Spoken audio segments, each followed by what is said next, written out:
नमस्कार. मी नीलाक्षी काळेसालके, संस्थापिका मातृगंध पुणे. आपण ऐकतोय लोकायत प्रकाशन प्रकाशित राजेंद्र घाडगे लिखित राजश्री शाहू महाराज विचार आणि गुणदर्शन. शाहू महाराजांची जडणघडण. जयसिंगराव उर्फ आबासाहेबांचा विवाह मुधोळच्या घोरपडे राजघराण्यातील राजकन्या राधाबाई यांच्याबरोबर अगदी बालवयातच झाला होता. या दाम्पत्याला 2 पुत्ररत्नांचा लाभ झाला. थोरल्या मुलाचे नाव यशवंतराव असे ठेवण्यात आले होते. हे यशवंतराव म्हणजेच या छोटेखानी ग्रंथाचे नायक होत. यशवंतरावांचा जन्म 26 जून 1874 रोजी कोल्हापूर येथील लक्ष्मी पॅलेसमध्ये झाला होता, तर दुसरा मुलगा दिनांक 3 जानेवारी 1876 रोजी जन्मला. त्याचे नाव पिराजी उर्फ बापूसाहेब असे ठेवण्यात आले. 1877 साली दुर्दैवाने राधाबाई ह्या अल्पशा आजारपणामुळे स्वर्गवासी झाल्या. त्यावेळी यशवंत हा केवळ 3 वर्षांचा तर पिराजी 1 वर्षे वयाचा होता. ही दोन्ही मुले अगदी कोवळ्या वयातच आईच्या मायेला पोरकी झाली. यावेळी जयसिंगरावांचे वय सुद्धा फारच कमी म्हणजे केवळ 21 वर्षांचे होते. अशा कठीण परिस्थितीमध्येही जयसिंगरावांनी आपल्या दोन्ही मुलांचे काळजीपूर्वक पालन पोषण केले. जयसिंगराव हे कागलच्या छोट्या पातीचे जहागीरदार होते.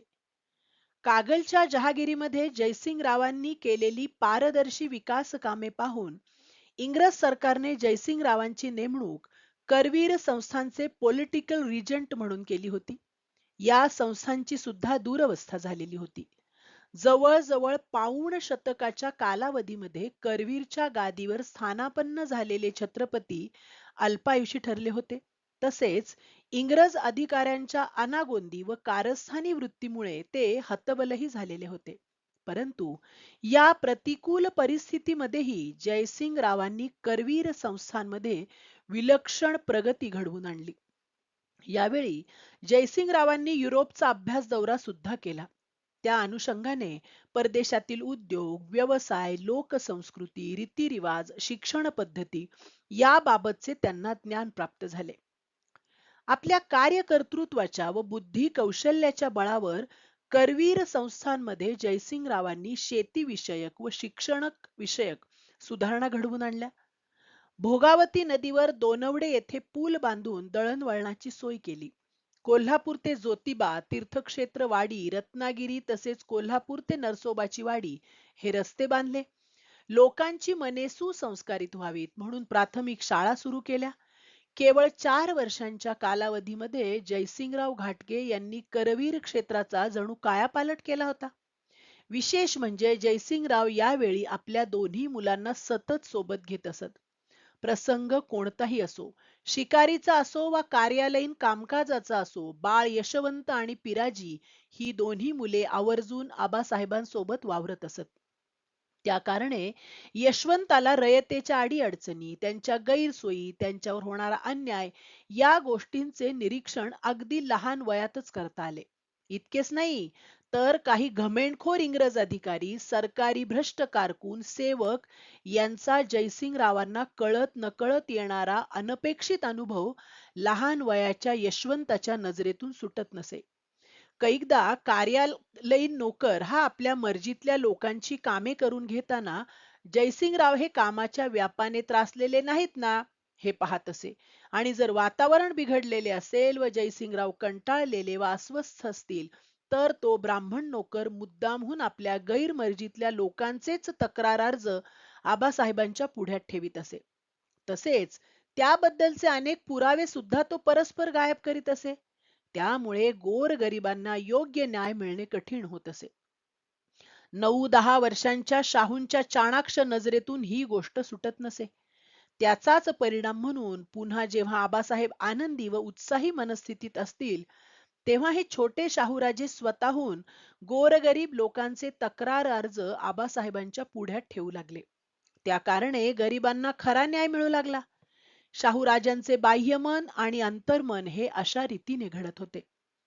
एकीकडे जयसिंगराव उर्फ आबासाहेब लोकविकासाच्या अनुषंगाने समाजमन घडवित होते, तर त्याच दूरदृष्टिकोनातून छोटे शाहूराजे आपल्या स्वतःच्या मनाचा उत्कर्ष स्वतःच घडवून आणीत होते.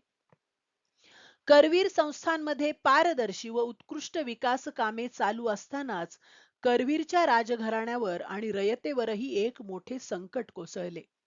करवीर संस्थानचे छत्रपती चौथे शिवाजी महाराज नगरच्या किल्ल्यात तुरुंगात होते. माधव बर्वे या दिवाण अधिकाऱ्याच्या व इतर काही इंग्रज अधिकाऱ्यांच्या सांगण्यावरून या चौथ्या छत्रपतींना मतिभ्रंश ठरवून नगरच्या किल्ल्यात कैदेत ठेवले होते. एका इंग्रज अधिकाऱ्यासोबत झालेल्या झटापटीत या छत्रपतींचा दुर्दैवी मृत्यू झाला. ते केवळ 21 वर्षांचे होते, तर त्यांच्या पत्नी आनंदीबाई ह्या केवळ 17 वर्षांच्या होत्या. यांना अपत्य नव्हते. अशा वेळी करवीर संस्थान बरखास्त होणार की काय अशी घोर चिंता करवीरच्या रयतेस व राजघराण्यास लागलेली होती. परंतु जयसिंगरावांच्या प्रयत्नांमुळे करवीर संस्थानला दत्तक वारस मंजूर झाला आणि सर्वांच्या संमतीने जयसिंगरावांचे थोरले सुपुत्र यशवंतराव यांना आनंदीबाईंनी दत्तक घेतले. हा दत्तक विधान समारंभ दिनांक 17 मार्च 1884 रोजी पार पडला आणि यशवंतरावांचे नाव ठेवण्यात आले शाहू छत्रपती. दत्तक विधान प्रसंगी शाहूराजे केवळ 10 वर्षांचे होते. त्यांचे विद्यालयीन व राजकीय शिक्षण होणे गरजेचे होते. साहजिकच संस्थानातील काही कारभारी, सरदार व अनेक इंग्रज अधिकारी हे शाहूराजे व त्यांचे धाकटे बंधू पिराजी उर्फ बापूसाहेब यांना इंग्लंड येथील शिक्षण संस्थेत दाखल करण्यासाठी आग्रह करू लागले. परंतु आबासाहेब आपल्या दोन्ही मुलांच्या जडणघडणीबाबत अतिशय दक्ष असत. खूप कोवळ्या वयातच ही दोन्ही मुले मातृसुखाला पारखी झाली होती. त्यानंतर आबासाहेबांनी या मुलांचा सांभाळ करताना स्वतः माता पित्याची दुहेरी भूमिका पार पाडली होती. आपल्या दोन्ही मुलांचे अगदी काळजीपूर्वक संगोपन केले होते. साहजिकच मुलांना परदेशी पाठवायचे म्हटल्यावर आबासाहेबांचे मन अस्वस्थ झाले. एवढ्या लहान वयात या दोन्ही मुलांना युरोपमध्ये इतक्या दूरवर शिक्षणासाठी पाठवायला आबासाहेबांचे मन बिलकुल तयार नव्हते. या अडचणीच्या काळात आबासाहेबांनी त्यांचे एक मित्र ली वॉर्नर यांच्याशी चर्चा केली आणि आबासाहेब आधी एकटेच आपल्या एका मित्रासोबत युरोपला स्वतः जाऊन आले. तेथील पाश्चात्य लोकसंस्कृती, भिन्न शिक्षण पद्धती व तिथे वास्तव्यास असलेल्या हिंदुस्थानातील राजकुमारांच्या जडणघडणीवर, मनावर व वागणुकीवर होणारे पाश्चात्य संस्कार त्यांनी पाहिले आणि आपल्या दोन्ही मुलांना त्यांनी हिंदुस्थानातील विद्यालयातच शिक्षण देण्याचा निश्चय केला.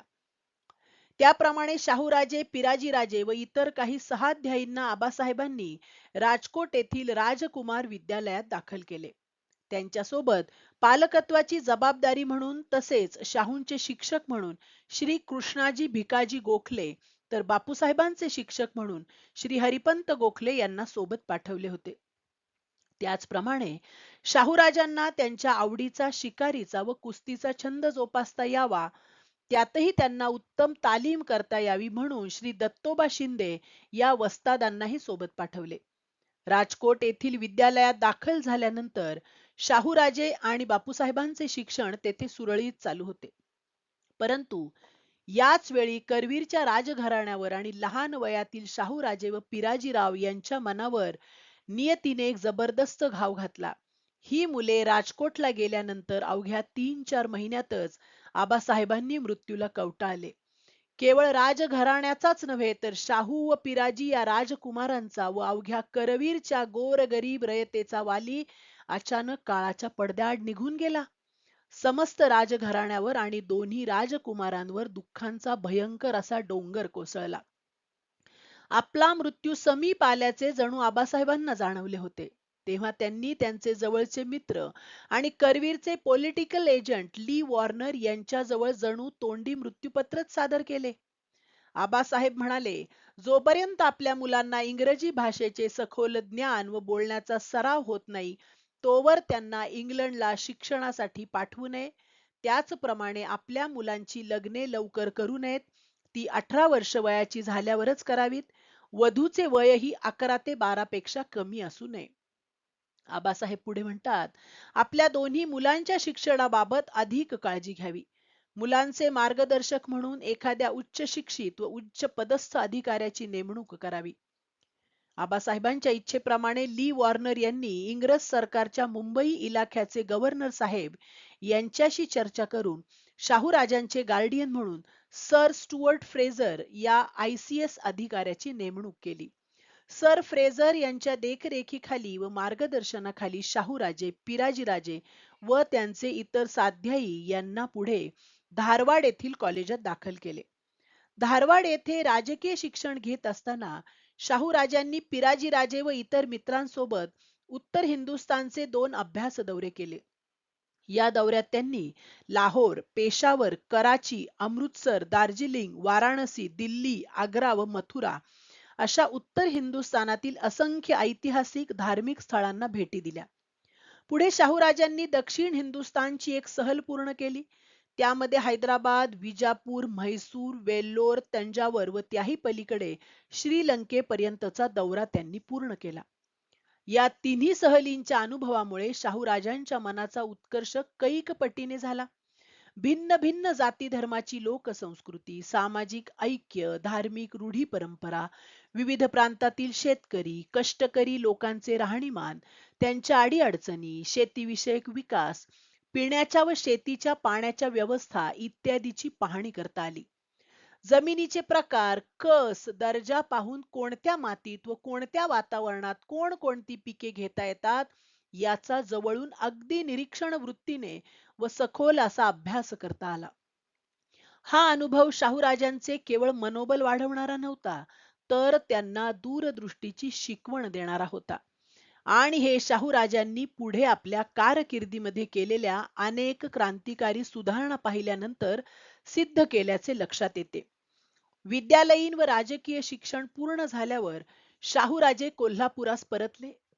वयानेही ते आता सज्ञान झाले होते. 1 एप्रिल 1891 रोजी शाहूराजे विवाह बंधनात अडकले. बडोदा येथील खानविलकर घराण्यातील लक्ष्मीबाई या सुंदर राजकन्येसोबत त्यांचा विवाह सोहळा पार पडला.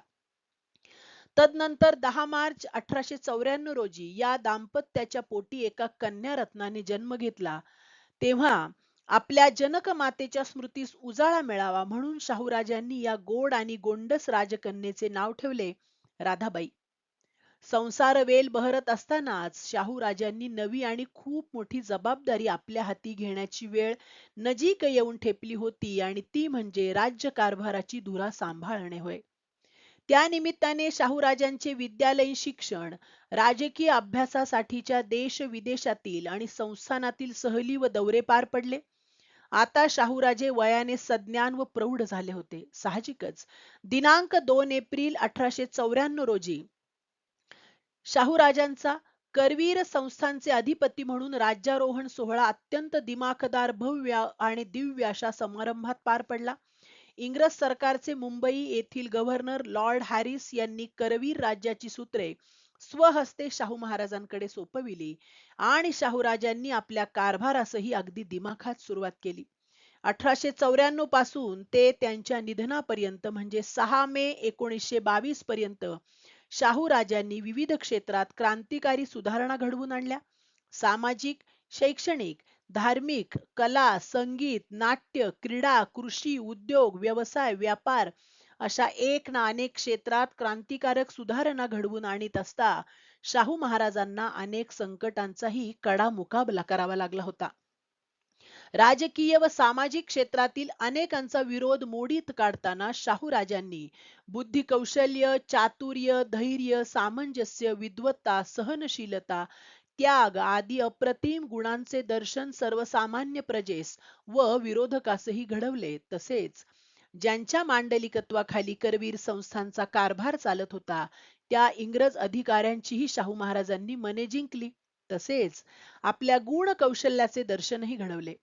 आपल्या कारकिर्दीमध्ये शाहूराजांनी मानवतेच्या धर्माची जोपासना करण्याची शिकवण स्वकृतीने सर्वांना घालून दिली आणि त्यांचे हेच अलौकिकत्व पाहणे महत्वाचे वाटते.